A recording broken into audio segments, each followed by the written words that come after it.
Hello guys, how's it going? My name is Dalaran. A lot of you guys asked me, how does Warrior feel to play in Shadowlands Alpha? And today I want to give you a little bit of a preview. I'm going to talk a bit about how Warrior feels to play. The numbers on the Alpha are not finalized by any measure, so we're not really going to take a look at the numbers closely. But I do want to tell you how it feels to play the specs. Do the buttons feel interactive? Does it feel any different whatsoever? And if gameplay changes in any way possible? Could they be fun builds for you to enjoy when Alpha goes live? Warrior is a class that I've been enjoying quite a lot in Battle for Azeroth. Hell, it is one of my most favorite classes to pick up because Fury feels so great and Arms felt insane once you get the proper gear, of course. Going into Shadowlands so far, I gotta say Warriors feel pretty great. We'll start off with Fury since so many of you guys play Fury, and then we'll dive into a little bit of Arms Warrior since that spec didn't really get too many insane changes.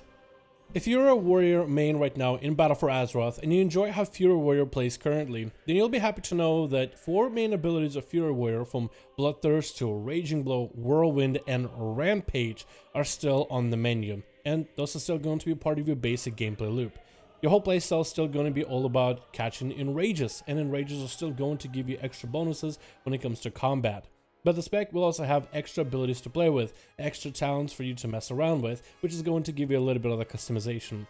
But the everyday loop of Fury Warrior to catch yourself into enrages as many times as possible, and the extra haste increase during a rage definitely feels quite good. I predict Fury Warrior to be a really strong early game spec, especially at early versions of Shadowlands, since we won't have a lot of gear. We won't have all the stats necessary before the specs really start to feel insane like they do on Battle for Azeroth. But Fury gaining the extra haste just for getting into Enrage is definitely going to speed up the gameplay. Fury Warriors have gotten a few changes to the talents. For the most part, you're looking at the talent tree and it looks mostly the same. A couple abilities might have been moved up or down a few rows. Also, some talents from previous expansions have made a return as well, in order to create a little bit extra customization for gameplay. There's a bit more synergy now with which abilities you want to run, and nothing really, at least currently on the alpha, feels like a must-have go-to build. It feels that there's actually some variety in how you might want to play your warrior, or at least early looks of it. This is most likely going to change as Blizzard does final balancing for abilities and talents, which will probably dictate us a cookie-cutter build for every Fury warrior to play. But as it is in the alpha right now, there's a lot more customizability in what you want to run. Personally, I like the Wrecking Ball Fervor for Battle build together. You enrage often enough, and with Wrecking Ball you have a chance to make Whirlwind do more damage. Fervor for Battle slams the enemy for free, which isn't an ability a Fury Warrior will use often by itself, but extra free damage on top of a Whirlwind for single target baked into a button does feel quite good. Although there are a variety of other talents that I've been messing with, this is the build that I personally found enjoyable. You'll also be happy to hear that Fury Warrior got a few more tools in order to help its survivability.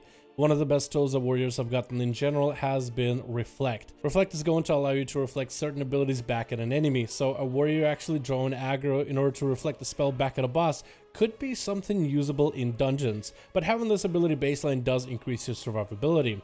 For warriors as well, Blizzard also added Ignore Pain, which functions slightly differently whether you're Arms or Fury. For Fury, it's going to be quite a big cost of Rage. Ignore Pain has exact same cost as Rampage, which feels really weird. When you finally build up that red bar below your health bar as a warrior, you want to slam Rampage for the most amount of damage. But in some cases, Blizzard will make you choose whether you want to go for damage in enraging yourself or pop yourself a defensive, which will absorb 50% of the damage up to a certain point that you will take. While it is nice that Blizzard gave Fury Warriors a survivability tool, it doesn't feel nearly as good to press, and it feels quite not that great to lose all that rage that could have been spent into a Rampage. I like the idea of what they're trying to do, to give warriors a meaningful defensive, and a defensive where they don't necessarily have to use Enrage Regeneration, which is your one big defensive personal cooldown.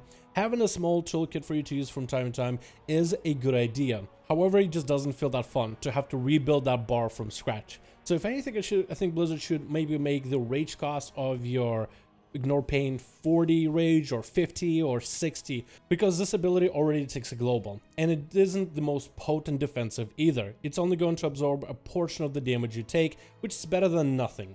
I feel what would be more fun, however, is to either reduce the cost of this ability so it doesn't feel that you completely wasted all that time building for a massive rampage.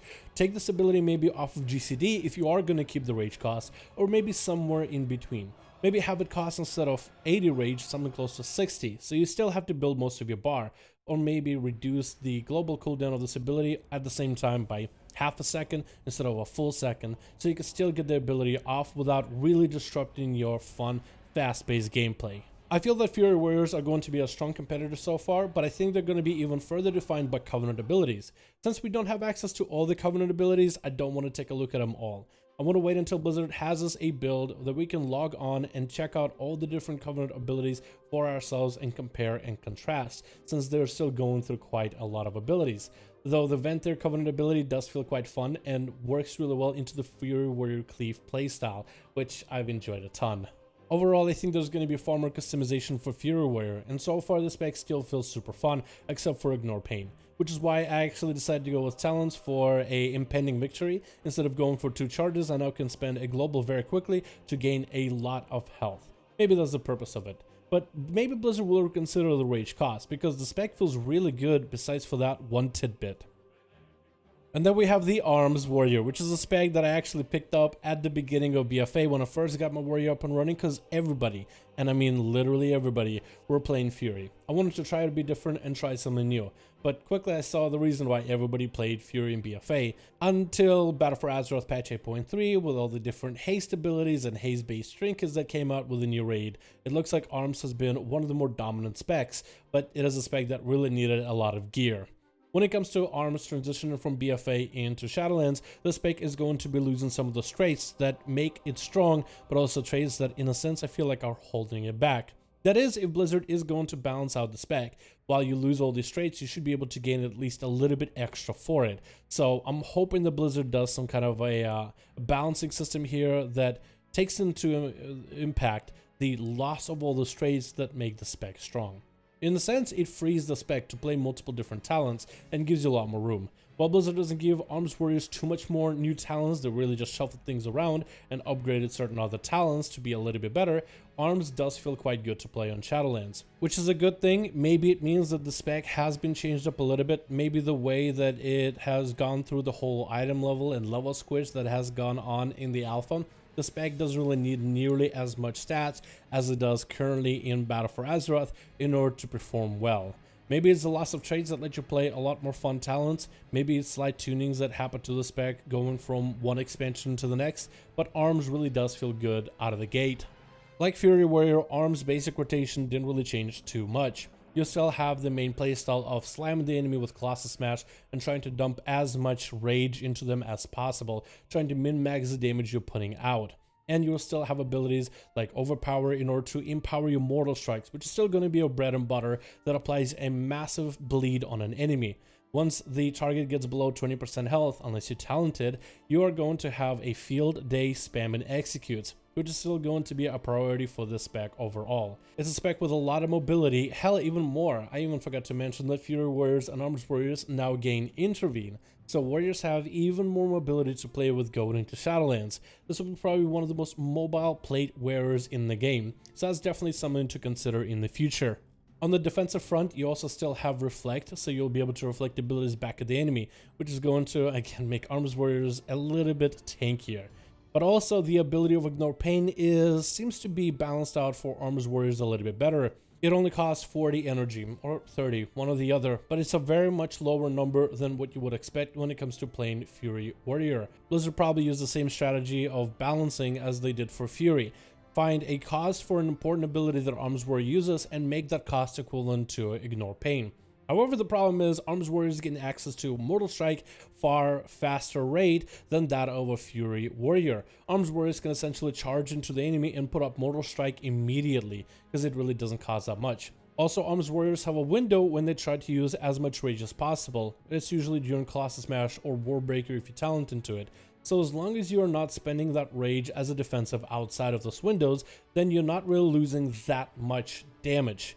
For Fury Warrior, however, your playstyle is consistency. Every global you spend, you want to be doing damage to the enemy. So when you are not spending a global doing damage, but rather doing a defensive, where it will be one of your harder hitting abilities, that's a pretty big sacrifice to make. Essentially, the Arms Warrior has an easier time sacrificing rage to pop a defensive, especially for a spec that's generally squishy when it comes to combat mechanics, compared to Fury Warrior that's generally tanky, having to sacrifice quite a lot in order to lose out quite a bit of damage.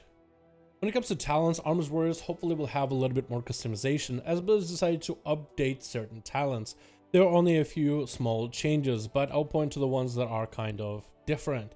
We're hoping that with the Arms Warrior changes to no traits, no essences, you'll have a lot more customization of which talents you want to run. For example, we're going to take a look at the first one, which is Ravager.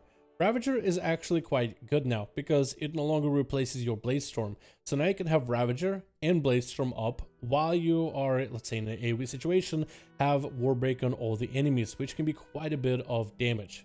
Dreadnought also has a little bit of baked in damage, which is mostly going to be AoE, but can also play into that cleave playstyle. And all of these abilities feel pretty good with anger management on the last row. Avatar could be exceptionally strong in this expansion since we're losing a lot of that frontal or bursty damage for warriors. And Deadly Calm has been changed too. It has a passive and an active that doesn't have to play around haste to give you a small window where you need to spend abilities where they will be reduced in rage. The rest of the abilities and the talents don't really feel all that different, but hopefully this will give warriors with the new freedom of no traits and essences a little bit more customization in what you want to play. I think Arms Warriors, like Fury, are going to be heavily impacted by Covenant abilities. Like the Covenant ability for Venthyr actually replaces your Execute, where Execute can now be used as an ability that can be used at 20% or lower of your enemy's health, but also at 80% or higher. So you can use this ability in the opener, which provides extra damage that Arms Warriors have with this Execute playstyle. And I think, again, the rest of the other abilities are going to be heavily impacting how Arms Warriors play.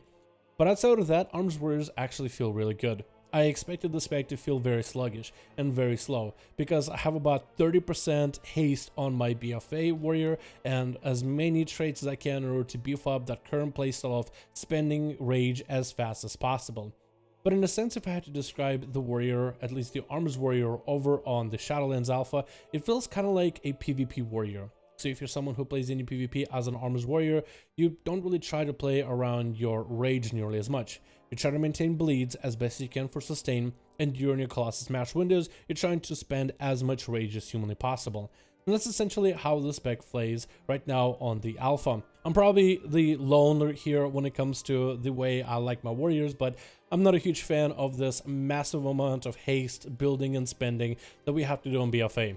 Sure, the playstyle works and it does good damage, I just really never felt it was the Arms Warrior playstyle, or like an intended playstyle. It's almost like we have to play this build because of these traits. So I'm very much hoping that Arms Warriors are continuing to stay strong when it comes to Shadowlands. I really hope there'll be a lot more customization in terms of what talents you want to run, particularly for PvE. The spec always have had a fun playstyle. I mean, who doesn't want to be a warrior wielding a massive battle axe, or let's say massive katana to have this like samurai fantasy to it? A warrior can wield any weapon and feel pretty badass. So I've always enjoyed that type of look for the spec, and the playstyle of the bleeds and sustain is, I really don't find it to be too bad. I love the massive executes, and with certain Covenant abilities you can augment your executes. I really do wonder how the spec is going to be changed when it comes to Covenant abilities in particular, but overall it feels good right now, and I'm kind of hoping it only gets better in the future. Currently liking Arms maybe a little bit more than Fury, but maybe times will change. So thank you guys so much for checking out this video. Both warrior specs actually feel quite good, and so far I feel like on the alpha they feel quite great. The only thing that I could be worried about in the future is maybe how these specs will perform when it comes to the balancing of the game itself. But overall, I like the defensive tools that warriors have been given. We haven't even talked about Challenging Shout or Shattering Throw, which are going to be amazing within PvP or PvE, or a few situations that I haven't actually had a chance to use anywhere. I mean, why would I ever want enemies to just start attacking me unless maybe my tank is in trouble? Though Shattering Throw I think is going to be great in PvP against Paladins. Who doesn't want to break through the Paladin's safety bubble as soon as it drops, what, 2% health, and then just escape away from you scot-free? Not gonna happen, not on Warriors anymore. So very excited to see where the spec is going to go in the future. Overall, very excited to play Warrior, and I think it is definitely going to be in my top 5. Overall, a great melee character. I like the survivability that they're giving, and I feel like it's going to make warriors even stronger in the future. Thank you guys so much for checking out this video. Hope you guys enjoyed. Let me know your thoughts, what you think about the warrior in Shadowlands, and I'll see all of you guys in another video.